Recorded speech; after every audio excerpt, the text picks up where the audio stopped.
আসসালামু আলাইকুম। তোমরা সবাই কেমন আছো? ময়দা চালের গুঁড়া ডিম দিয়ে ঝটপট রুটির রেসিপি। একটু কুসুম গরম পানি নিতে হবে, তেল লবণ ময়দা দিতে হবে এবং চালের গুঁড়ি দিয়ে নাড়তে হবে। তারপর ভালোভাবে মিক্স করতে হবে। তারপর একটি ঢাকনা দিয়ে 10 মিনিট রেখে দিব।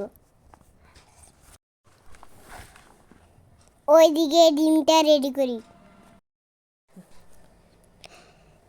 তারপর চাবি দিয়ে ভালো করে নাড়তে হবে।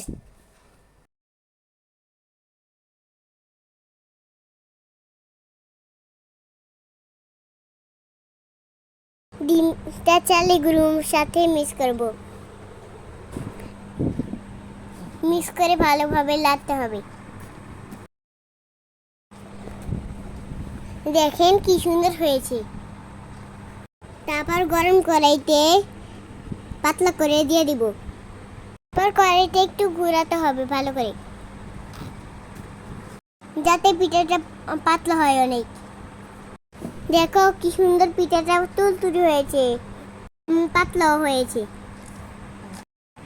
অনেকে দেখেন কি সুন্দর তুলতুলে হয়েছে।